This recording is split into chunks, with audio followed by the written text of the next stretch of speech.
Assalamualaikum warahmatullahi wabarakatuh. Anak-anakku kelas 7 MTS Al-Ikhlas Bontang, bagaimana kabarnya pada hari ini? Mudah-mudahan sehat selalu dan tetap dalam lindungan Allah Subhanahu wa taala. Amin ya rabbal alamin. Jangan lupa kita tetap jaga kesehatan dengan cara 3M, yaitu memakai masker, mencuci tangan dan menjaga jarak. Alhamdulillah pada hari ini saya Ibu Faiza bisa berjumpa kembali di mata pelajaran Al-Quran Hadis.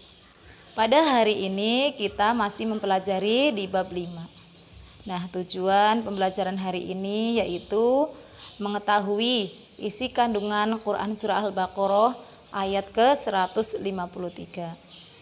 Nah, sebelum kita mulai ke pembelajaran, marilah terlebih dahulu agar ilmu yang kita peroleh bermanfaat.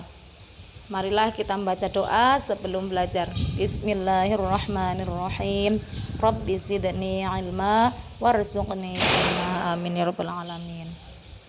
Alhamdulillah, marilah kita mempelajari isi kandungan Quran Surah Al-Baqarah ayat ke-153. Silahkan disimak baik-baik ya. Isi kandungan Quran Surat Al-Baqarah ayat ke-153 tentang sholat dan sabar sebagai penolong. Ayatnya berbunyi, Ya ayyuhalladzina amanu sta'inu bis-sabri was-shalah innallaha ma'as sabirin. Hai orang-orang yang beriman, jadikanlah sabar dan sholat sebagai penolongmu. Sesungguhnya Allah beserta orang-orang yang sabar.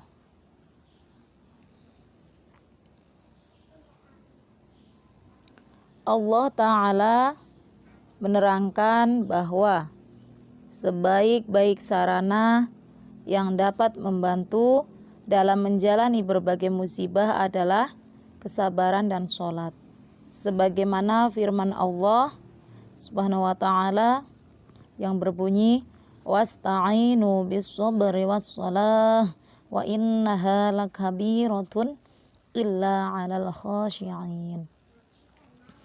Dan mintalah pertolongan kepada Allah dengan sabar dan sholat, dan sesungguhnya yang demikian itu sungguh berat, kecuali bagi orang-orang yang khusyuk.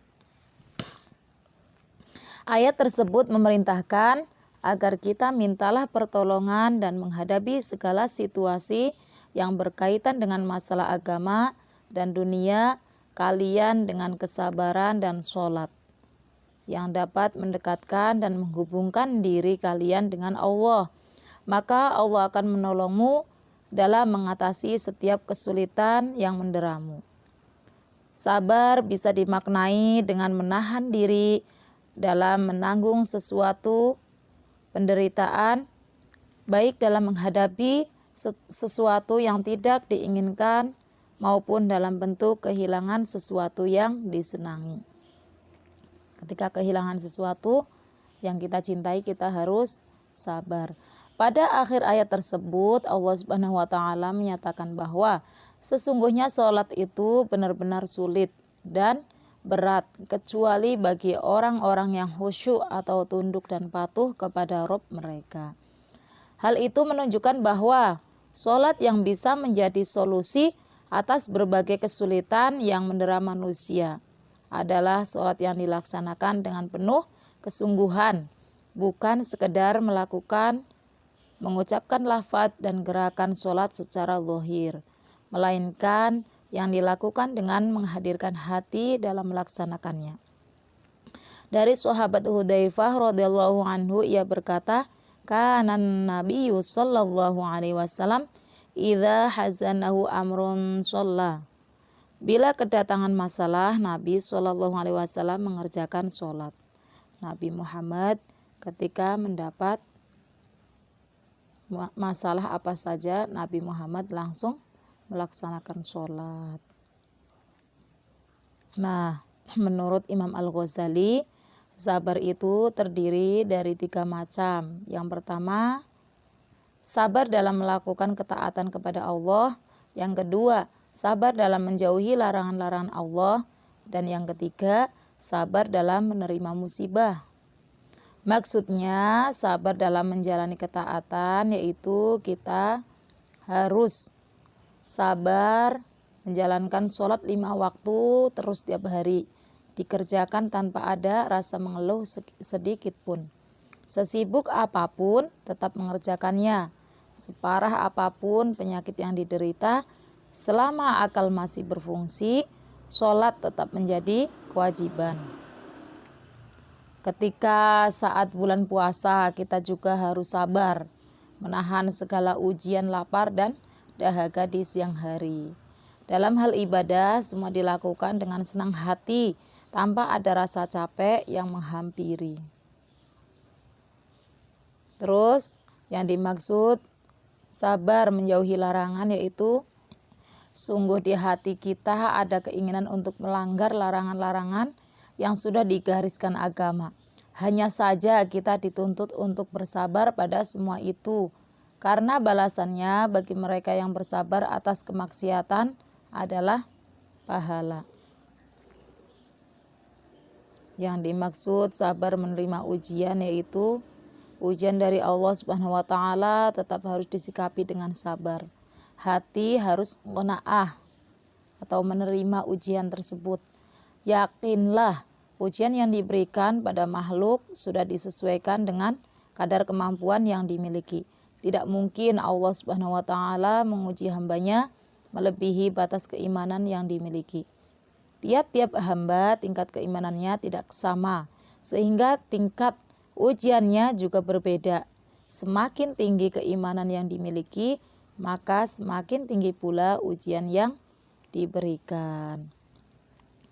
Oke, alhamdulillah kita telah selesai mengetahui isi kandungan surah Al-Baqarah ayat ke-153. Jadi di sini kesimpulannya adalah 1. Kaum muslimin di dalam perjuangan menegakkan kebenaran dan mempertahankan agama akan menghadapi berbagai macam cobaan, berbagai macam ujian, kesukaran, dan tantangan serta pengorbanan harta dan jiwa. Perjuangan itu hanyalah dapat dimenangkan dengan segala kesukaran, hanya dapat diatasi dengan kesabaran, ketabahan, dan sholat. Yang ketiga kesimpulannya yaitu apabila seorang muslim ditimpa suatu musibah, maka hendaklah ia mengucapkan inna lillahi wa inna ilaihi raji'un. Alhamdulillah, pada hari ini kita sudah mengetahui isi kandungan Quran surah Al-Baqarah ayat ke-153. Mudah-mudahan kita termasuk hambanya Allah yang tergolong orang yang sabar. Dan jangan lupa kita selalu mendirikan sholat bagaimanapun keadaannya. Oke. Nah, tugas kalian di sini yaitu silahkan kalian hafalkan Quran surah Al-Baqarah dari ayat 1 sampai ayat 10. Setelah kalian hafal, silahkan di video dan videonya kirim ke WA-nya Ibu. Ibu tunggu ya. Oke, demikianlah pada hari ini pembelajarannya. Sebelum Ibu akhiri, marilah kita terlebih dahulu membaca hamdalah. Alhamdulillahirabbil alamin. Kurang lebihnya mohon dimaafkan. Wassalamualaikum warahmatullahi wabarakatuh.